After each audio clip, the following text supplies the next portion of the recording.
Hello everyone, આજે આપણે પ્રત્યક્ષ મજૂરીની અંદર અલગ પદ્ધતિના સમ સ્ટાર્ટ કરીશું. આગળ આપણે કાર્ય વેતન પ્રથા, સમય વેતન પ્રથા, હેલ્સી યોજના અને રોવેન યોજનાના સમ જોઈ ગયા છે. તો આજે આપણે ઉત્તેજન વેતન પ્રથાની અંદર બીજી એક પદ્ધતિ હતી ટેલરની પદ્ધતિ, એટલે કે ટેલરના વેતન દરની પદ્ધતિ, તેના આપણે સમ સ્ટાર્ટ કરીશું. એ પહેલાં ટેલરની ભિન્ન પદ્ધતિ વિશે થોડું જાણી લઈએ આપણે. તો જે વૈજ્ઞાનિક સંચાલનના પ્રણેતા છે, એટલે કે જેણે વૈજ્ઞાનિક સંચાલનના પિતા છે ટેલર, તેણે આ ભિન્ન વેતન દરની પદ્ધતિ આપી છે. તો એણે હેલ્સી, રોવેન, કાર્ય વેતન અને સમય વેતન પ્રથાના વિરુદ્ધની એક પદ્ધતિ આપી છે, કારણ કે શ્રી જે ટેલર છે તેવું માને છે કે જેટલું તમે કાર્ય કરો એ જ પ્રમાણેનું તમને વેતન મળેલું હોવું જોઈએ. એટલે કે જો મેં તમને આપેલો સમય, એટલે કે કામદારોને આપેલો સમય 8 કલાકનો હોય અને જો એ 8 કલાકની અંદર કાર્ય પૂરું કરી નાખે છે, એનાથી વધારે સમય નથી લેતા, તો એને સારો વેતન દર આપવામાં આવે છે.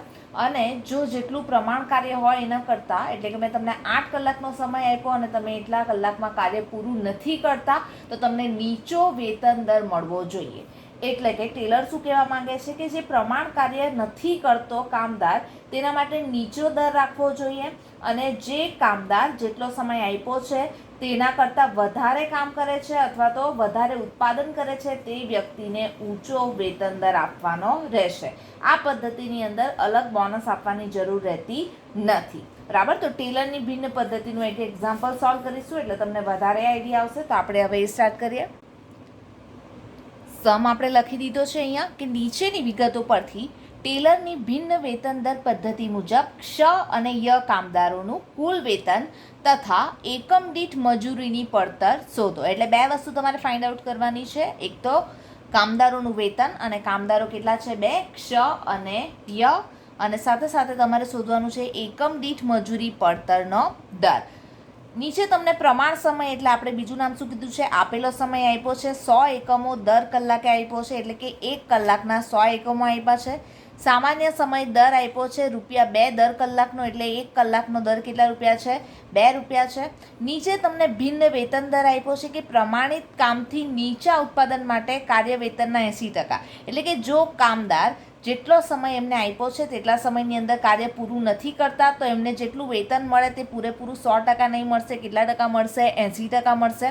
અને જો એ કામદાર પ્રમાણિત, એટલે કે આપેલ સમય કરતાં ઊંચું ઉત્પાદન કરે છે, તો એને જેટલું વેતન મળે છે તેના 120% આપવામાં આવશે. એટલે 100ની જગ્યા પર 120% પ્રમાણે એને વેતન ચૂકવવામાં આવશે.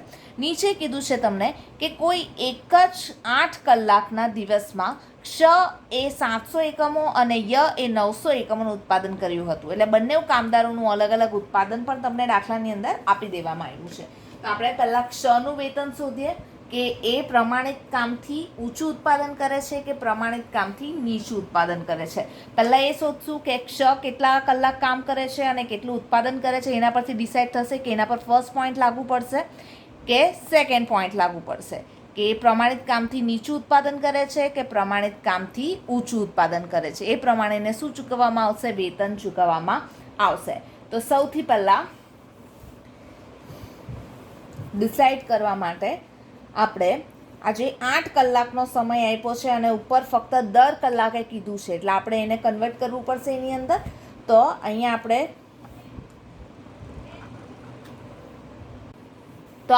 પદ મૂકી દઈએ કે 1 કલાક જો કામ થાય તો 100 એકમોનું શું થશે? ઉત્પાદન થશે. આ 1 કલાક આપણે ક્યાંથી લઈ આવ્યા છે? અહીંયા શું કીધું છે કે દર કલાકે એટલે કે 1 કલાકમાં 100 એકમોનું ઉત્પાદન થતું હોય, તો આ ક્ષ અને જે ય કામદાર છે તે કેટલા કલાક કામ કરે છે? દિવસમાં 8 કલાક. તો 8 કલાકમાં કેટલા એકમોનું ઉત્પાદન થશે? તો અહીંયા આવી જશે 800 એકમો. તો 800 એકમો શું થશે? પ્રમાણિત ઉત્પાદન. હવે તમારે ક્ષ અને યનું ઉત્પાદન શોધવાનું છે અને આની સાથે કમ્પેર કરવાનું છે કે પ્રમાણિત કાર્યથી નીચું ઉત્પાદન છે કે પ્રમાણિત કાર્યથી ઊંચું ઉત્પાદન છે. તો હવે આપણે જોશું તો ક્ષનું ઉત્પાદન કેટલા એકમોનું છે? 700 એકમોનું. બરાબર, સમમાં આપ્યું જ છે. અને યનું ઉત્પાદન કેટલા એકમોનું છે? 900 એકમોનું. અને પ્રમાણિત ઉત્પાદન કેટલા એકમોનું છે? 800 એકમોનું. તો હવે તમે મને કહેવું કે ક્ષનું જે ઉત્પાદન છે તે 700 એકમો છે, પણ પરંતુ પ્રમાણિત ઉત્પાદન કેટલા એકમો છે? 800. એટલે કે ક્ષએ જેટલું ટાઈમ આપ્યો છે એના કરતાં ઓછું ઉત્પાદન કર્યું છે, તો આમાં શું લાગુ પડશે? 80% વેતન લાગુ પડશે. કઈ રીતના ખબર પડે? અહીંયા લખ્યું છે કે પ્રમાણિતથી નીચા ઉત્પાદન માટે પ્રમાણિત ઉત્પાદન કેટલા એકમો છે? 800. તો ક્ષએ તો 800 એકમોનું ઉત્પાદન નથી કર્યું, 800 કરતાં ઓછા એકમોનું ઉત્પાદન કર્યું છે, 700 એકમોનું ઉત્પાદન કર્યું છે. બરાબર, એટલે કે એને પ્રમાણિત દરથી ઓછા દરે વેતન ચૂકવવામાં આવશે. તો પ્રમાણિતથી નીચા ઉત્પાદન માટે કાર્ય વેતનના કેટલા ટકા? 80%. અને યએ 800 પ્રમાણિત ઉત્પાદનથી 100 એકમો વધારે ઉત્પાદન કર્યું છે. એટલે કેટલું ઉત્પાદન કર્યું છે? 900 એકમોનું ઉત્પાદન કર્યું છે. તો એને કાર્ય વેતનના કેટલા ટકા મળશે? 120% વેતન મળશે. હવે આપણે વેતનની ગણતરી કરી નાખીએ. સૌથી પહેલાં અહીંયા ગણશું ક્ષનું વેતન. ચાલો, ક્ષનું વેતન કઈ રીતના ગણાશે તે જોઈએ. કે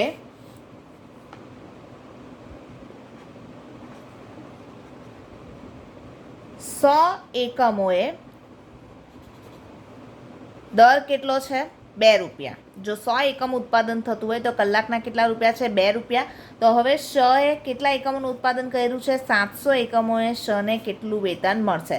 તો 700 × 1400 ભાગ્યા 100 કરશું એટલે કેટલા રૂપિયાનું વેતન મળશે? 14 રૂપિયાનું વેતન મળશે. પરંતુ આપણે શું કીધું? ક્ષને પૂરેપૂરું વેતન નહીં મળશે. કેટલા ટકા વેતન મળશે? 80%. કેમ? તે આપણે આગળ જોઈ ગયા છે. તો અહીંયા આપણે હવે શું લખશું? ક્ષનું વેતન. આજે ક્ષનું વેતન આવ્યું છે 14 રૂપિયા, તે 100% આવ્યું છે, પરંતુ એ ઉત્પાદન કાર્યથી ઓછું ઉત્પાદન કરે છે. 800 એકમોનું ઉત્પાદન થવું જોઈએ, પરંતુ એ ફક્ત કેટલા એકમોનું ઉત્પાદન કરે છે? 700નું. એટલે એને પૂરેપૂરા 14 રૂપિયાનું વેતન નહીં મળશે. 14 રૂપિયાના કેટલા ટકા લેખે વેતન મળશે? 80% લેખે વેતન મળશે. એટલે ફક્ત કેટલા રૂપિયાનું વેતન મળશે? 11.20 રૂપિયાનું વેતન મળશે. બરાબર. હવે આપણે શું શોધવાનું છે? કામદારોનું કુલ વેતન. તો ક્ષનું વેતન છે 11.20 અને એકમ દીઠ મજૂરી પડતર શોધો. તો હવે આપણે ક્ષની એકમ દીઠ મજૂરી પડતર શોધીશું.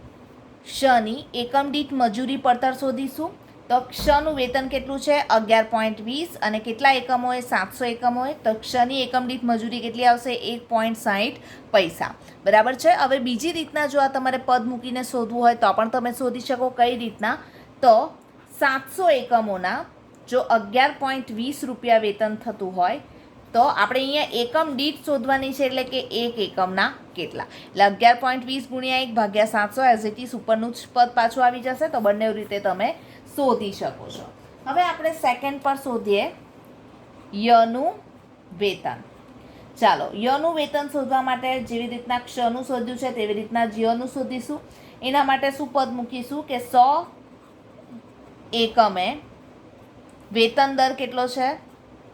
2 રૂપિયાનો છે. તો યનું ઉત્પાદનના એકમો કેટલા હતા? 900 એકમે વેતન દર કેટલો? ગણતરી કરીશું એટલે એનું વેતન આવી જશે ₹18, 100%. પરંતુ યએ પ્રમાણિત કાર્યથી વધુ ઉત્પાદન કર્યું છે, એટલે કે 18 રૂપિયાના જગ્યા પર એને એના કેટલા ટકા મળશે? 120%. આપણે આગળ ગણતરી કરી છે. એટલે એનું વેતન થઈ જશે 21.60 રૂપિયા. તો આ યનું વેતન છે. હવે સેમ શું શોધી નાખીએ? યની એકમ દીઠ મજૂરી પડતર. આ પદ એકવાર મૂક્યું છે એટલે બીજી વાર આપણે ડાયરેક્ટ શોધી નાખીએ. એની મજૂરી કેટલી છે? 21.60 રૂપિયા. અને કેટલા એકમોએ છે? 900 એકમોએ. તો યની એકમ દીઠ મજૂરી પડતર આવી જશે 2.4 પૈસા. અથવા તમે 0.0 કરીને પણ કેલ્સીમાં ગણી શકો અને લખી શકો. આ જે 2.4 પૈસા છે તે શું છે? એકમ દીઠ. અને અહીંયા પણ 1.60 પૈસા તે પણ શું છે? એકમ દીઠ. બરાબર. એટલે કે સૌથી પહેલાં ટેલરની ભિન્ન પદ્ધતિની અંદર તમારે પ્રમાણિત ઉત્પાદન શોધવું પડશે. આપણા દાખલાની અંદર પ્રમાણિત ઉત્પાદન 800 એકમો આવ્યું છે. તેના સાથે ક્ષ અને યનું ઉત્પાદન કમ્પેર કરવું પડશે. ક્ષનું ઉત્પાદન 700 એકમો છે અને યનું ઉત્પાદન 900 એકમો છે. પછી તમારે કમ્પેરિઝન કરવી પડશે કે પ્રમાણિત ઉત્પાદનથી ઊંચું મળે છે કે પ્રમાણિત ઉત્પાદનથી નીચું મળે છે. બરાબર. પછી વેતન દર ગણીને આપણે શું ગણવાનું છે? એકમ દીઠ મજૂરીની પડતર. કોઈ ક્વેરી હોય તો તમે પૂછી શકો. Thank you.